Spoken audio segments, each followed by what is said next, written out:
Hey guys, my name is Will. As you might know, for the next couple weeks we're going to be studying China and the Great Wall of China. So to do that we're going to start out with this book, which you should have at home with you. Yeah, I think I'm just going to read the entire thing. If you've already read it, feel free to skip through this part to the questions at the end and the discussion questions. Yeah, let's get started. The Emperor Who Built the Great Wall. Once upon a time in China, a boy became king when he was only 13 years old. At the time, China was not one country as it is now. It was made up of 7 kingdoms, and they were all at war with one another. The boy was king of the smallest one, the kingdom of Qin. As the kingdoms kept on fighting, the young king said, "I'll make Qin the biggest and most powerful one of them all." He started to train his army, and once it was ready, he began his attack on the other kingdoms. The soldiers fought for years to take over one kingdom after another. One of the last ones to give themselves up was the kingdom of Yan. Before his army reached them, the king of Yan quickly sent a messenger to the Qin palace. The man, called Jing, bowed deeply to the king. "Your Highness, the king of Yan sends his best wishes. He'd also like to give you a present." Smiling broadly, the king of Qin said, "Let me see it." Jing took a few steps closer. "My king gives you this map of our kingdom so you can take us over peacefully, without a fight." Jing took out a scroll and slowly began to unroll it. The king leaned over to study the map. But at the last turn, Jing suddenly reached out and picked up a poisoned knife that was hidden inside the scroll. He pounced on the king and grabbed his sleeve. With his other hand, he pointed the knife at the king. The king immediately jumped backwards. His sleeve tore away from Jing's hand, and the knife just missed him. "Get that lying rat!" the king screamed to his guards. Jing tried to run away, but it was too late. The king's guards grabbed him and dragged him away.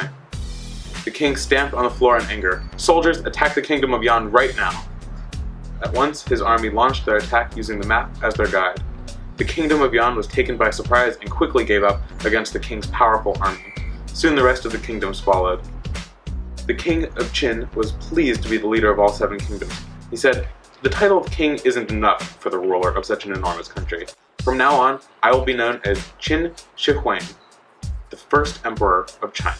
As the emperor, Qin was very powerful, but he had to make sure that no one could take his power away. He ordered all weapons to be melted down and turned into giant statues and bells. Only his own army was allowed to carry weapons. He also ordered for all books to be burned that were written before he became emperor. "Anyone who breaks the law or disagrees with me," he said, "will be punished." Many people who refused to do what he had ordered were hurt or lost their lives. But even though Qin could be mean and cruel, the emperor also did a lot of good. Before China was one country, each kingdom had their own money and system of writing. Now Qin ordered everyone in China to write the same Chinese characters and use the same round coins with a square hole in the middle. He also built new roads and rivers to make it easier for people to buy and sell goods and move around the country faster. This helped bring the people from the different kingdoms together and make them feel a part of the new big China. One day, the emperor's advisors came running in with some bad news. "Your Majesty, wild people from the north keep on attacking us. What should we do?" Qin looked down in thought for a long while. Suddenly, he leaped up. "I have an idea."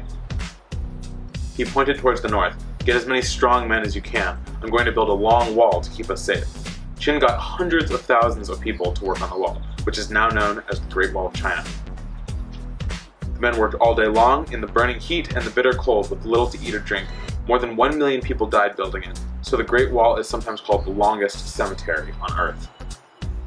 Over the years, Qin had become terrified of dying. At the same time, people believed that when they died, they would begin another life called the afterlife. This is why Qin started building up a massive underground tomb for himself. He filled it with things to use in the afterlife, including a palace, an army of clay soldiers, all kinds of valuable objects, servants, and even a zoo. While his tomb was being built, the first emperor ordered thousands of people to look for ways to live forever.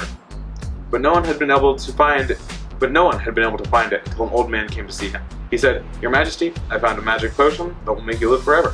It's on an island far away." Excited to hear this, Qin immediately went on a trip to find the magic drink.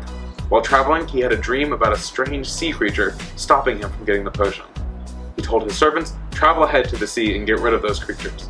His servants had no choice but to follow his orders. They returned to tell him they had been successful. Qin smiled when he heard this, believing he would soon get the potion and live forever. Unfortunately, it was already too late. While he was on the way home, Qin fell ill and died. Clearly not even a powerful emperor like Qin could escape death. Nevertheless, the first emperor had found a way to live forever.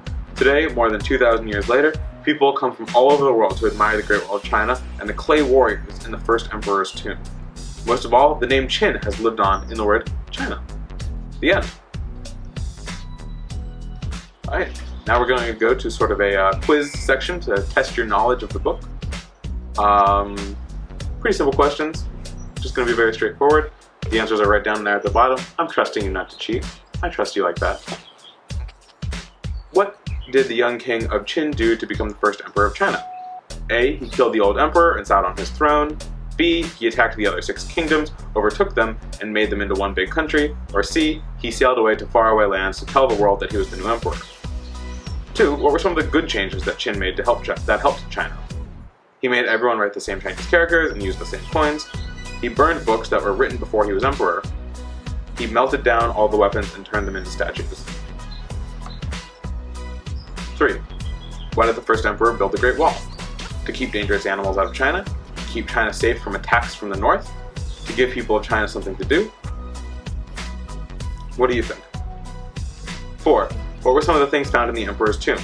A. An army of clay warriors. B. A palace and a zoo. C. All of the above. And finally 5. 5. Did the first emperor find a way to live forever? No, he died.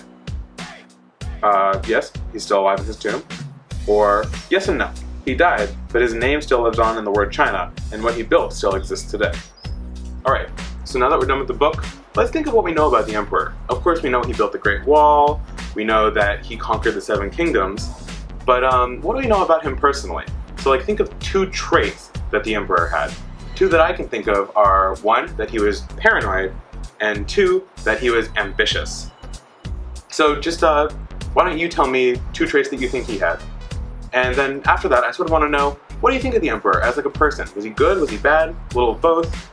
What did this book make you think about the emperor as a person? So yeah, let me know, post your answers, and I'm looking forward to seeing what you guys put, and I'm looking forward to meeting you in a couple days on Zoom. Bye!